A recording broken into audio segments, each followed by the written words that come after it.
Alright everybody, well welcome to the off-road mower project. So I've got a lot of plans for this thing, a lot of ideas, but first we needed to take it out and just see how capable it was off-road in factory condition, less the mowing parts. So it does not have a mower deck with blades on it.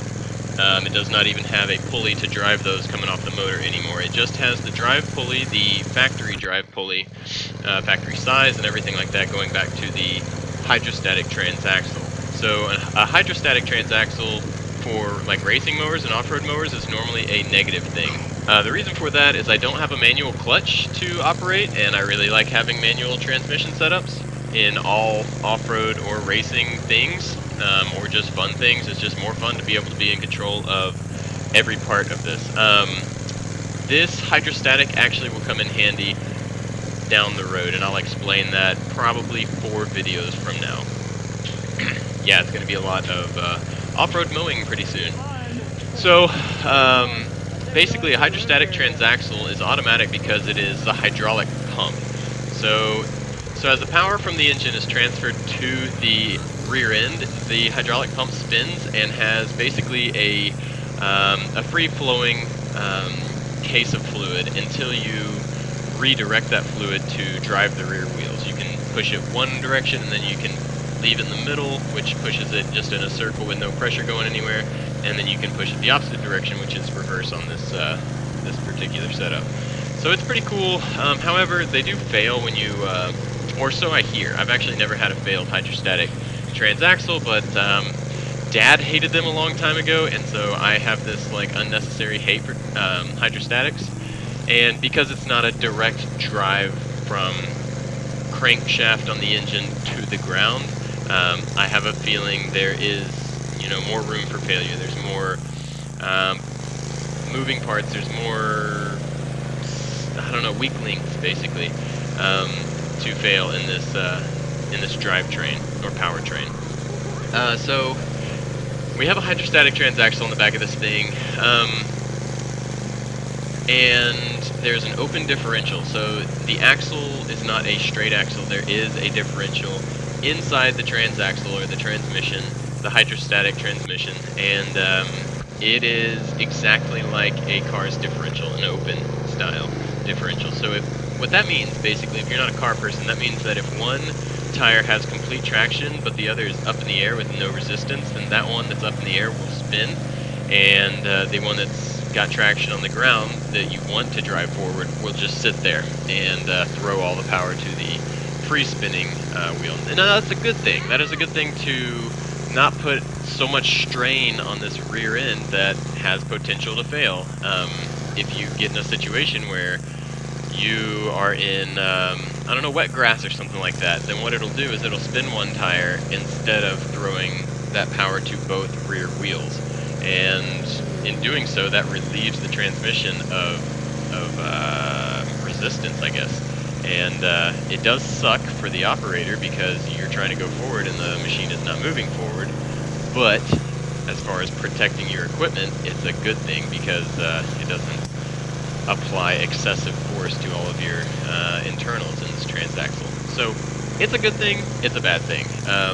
For off-road traction fun purposes, it is a terrible thing. We want to open this thing up and figure out how to lock it. Now, I will spoil the surprise. I have figured out how to do so, and that will be in the next video. So today, the reason for my babbling and just driving all over this property is because I wanted to show y'all what this thing's capable of in completely stock form. So, like I said earlier, we've ripped the mowing parts off of this mower. We have gotten it into flawless running shape. The engine runs great. It has a lot of negatives against it, but I just wanted to see what it would do if I just removed mowing parts and went off-road. So that's what Drew and I did today. We went and cruised around on the land and just put this thing to the ultimate test. I tried to go up steep hills. I tried to go down steep hills. One side note there is going down a hill with that open transaxle, or open, we'll just call it an open rear end. With that being open instead of locked, that allowed for the whichever rear tire, left or right, whichever one had the least amount of traction, the other one would then spin that one backwards because of the way that the open differential set up. It would spin that one backwards, and then I would basically be coasting down a hill. I wouldn't have any brakes whatsoever. This thing does have brakes, but they're worn out.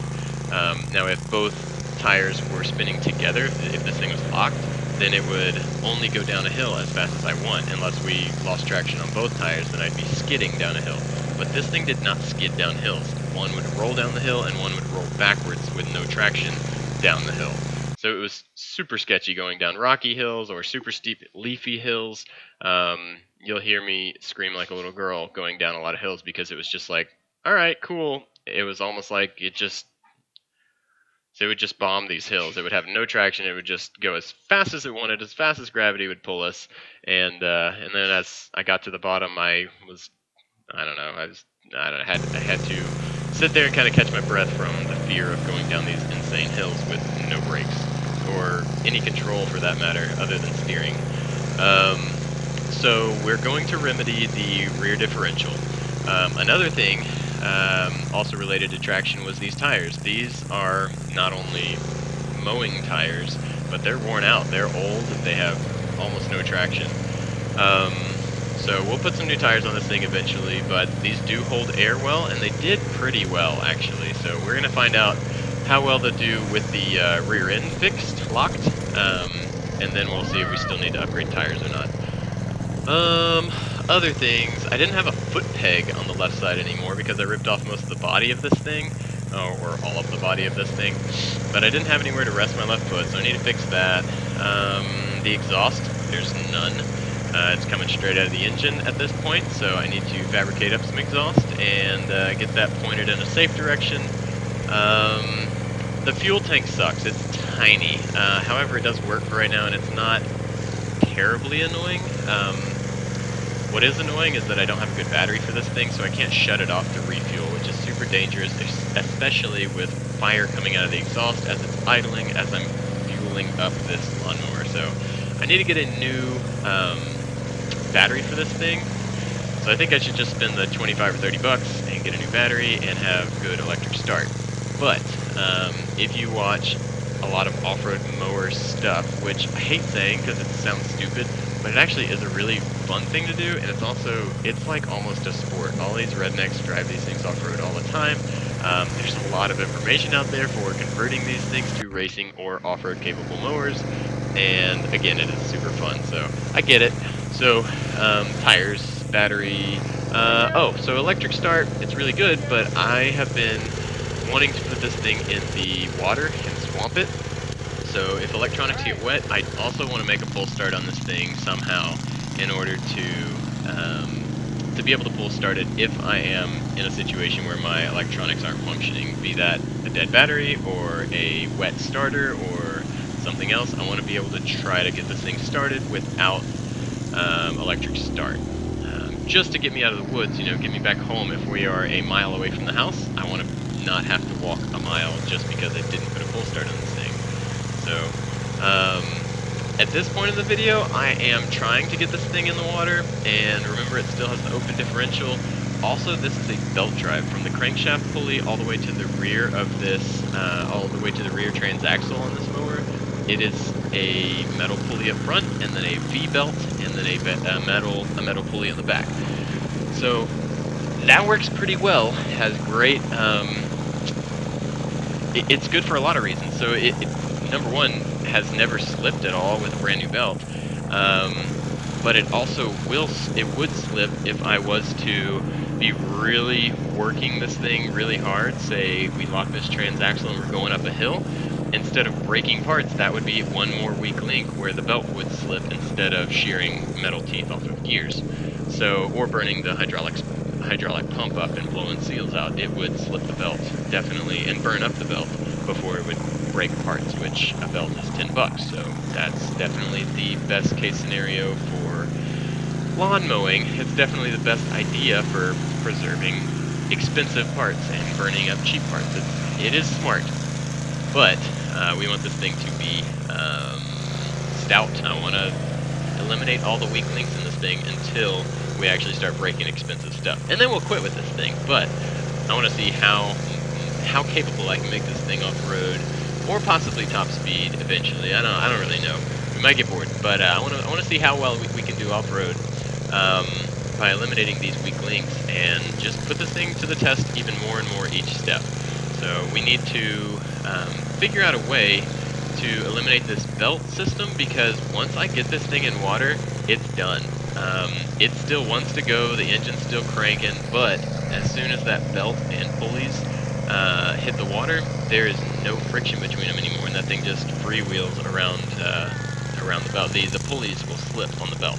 Even if this engine is driving that belt, it may not grab on the rear pulley, because there's just so much water for lubrication between the belt and the pulley surface. So if we could do like a sprocket and chain setup, that would be awesome. Plus, remember, this is a hydrostatic transaxle, so we don't have to worry about a clutch or a tensioner or anything. We can drive just a straight chain from sprocket to sprocket instead of pulley driving belt. And then when we hit water, we would have to worry about rusting, but we would not ever slip. It would be a straight drive. We would never lose traction between our engine and our transaxle. So at that point, no matter what, it's going to be driving the rear wheels, which is awesome. And we also probably will up the ratio between the crankshaft pulley, which would then be a sprocket, and the rear pulley, which would then be a sprocket also. We would put a really tall, large diameter sprocket on the front, and then we'd put a tiny one in back, and that would decrease our amount of torque, but that would increase our speed, which this thing has too much torque and not enough speed. So we would try to even that out so we can have more fun on this thing, and it's still going to have enough torque to get up hills even with the increased speed. What else? Y'all have already seen my go-kart build, and I stole the seat off of this, so we're going to have to make a seat for this thing too. I love the seat being on this, but I don't know, the go-kart is more practical of a build, and so it got the nice racing seat. So we'll have to, I don't know, milk crate or something like that, or 5-gallon bucket for a new seat on this thing. What else? We need to elevate our battery so that when we do swamp this thing, it's not going to be shorting out. So I'll probably put it up higher, I don't know, right above the engine, or maybe I want to build a grill guard for this thing too, and we can just throw the battery in there. So we are now sunk in mud. We're almost to the end of this video. We just, basically I wanted to sink it in this mud to show you what this rear end is currently capable of with lawn turf saver tires and an open differential. So you see my left tire has complete traction on that mud on the high side, and then my right tire has sunken down in this deep mud hole and has no traction at all, and it's spinning, and we are going nowhere. So most of y'all, if you're still watching, you're probably an off-road mower freak like I am, and you already know what causes this, and probably the remedy to fix it. So I just wanted to get this video strictly for the purpose of showing you that an open differential sucks in the mud. If one tire has no traction, then you're going nowhere at all. So we need to get power to both wheels, and then we can see how these tires really do in the mud, and if they need to be replaced with some ag tires like I put on the back of the go-kart. Those were crazy expensive though, so I would like to avoid that, but they're also pretty awesome. So we will see, but for now we just need to lock that rear differential up, and then we can see if these tires are worthy of the mud holes, because with that open differential, these tires are just, I mean, it doesn't even matter what kind of tires you have with an open differential. So then I go wash this thing off a little bit in the water, and the video comes to a close. But I just wanted to show y'all basically what stage we're at right now. basically, like I said, it's completely stock. The ratios, the pulleys, the rear transaxle, the engine is not modified in any way, shape, or form. It is a very nice engine. It's 22 horse V-twin, but you know, it's made for mowing right now. It's governed. It's very, very basic, and the only thing we've done is remove the mowing parts from underneath. So it did pretty well though, and I will stop with my audio overlay so that y'all can hear my outro here, where I basically sum up what we've already gone over.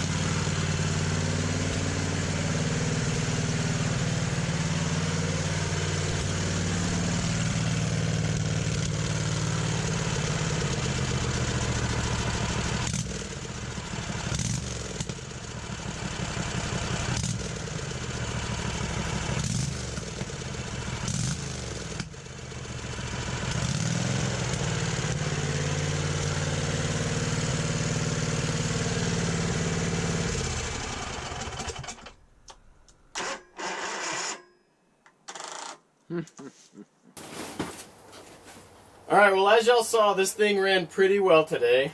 The battery is dead. The fuel tank is tiny. The tires slipped a lot. It's on open differential. I don't know if there's anything I can do about that, though. But there's a lot of things that we need to change and remove from this thing and make it a little more capable off-road. But I was still pretty impressed with how it did off-road, because it is really not modified at all from its current, or from its previous life, which was as a riding lawnmower. So we're going to do a few modifications probably down the road and make this thing more capable off-road, but the engine ran really well, and the transmission that I repaired did pretty good. So we are happy with that. It did better than we expected, but we can make it do even better. So we will see you on the next project when we mod the heck out of this thing, and we will we'll have fun once again. Bye!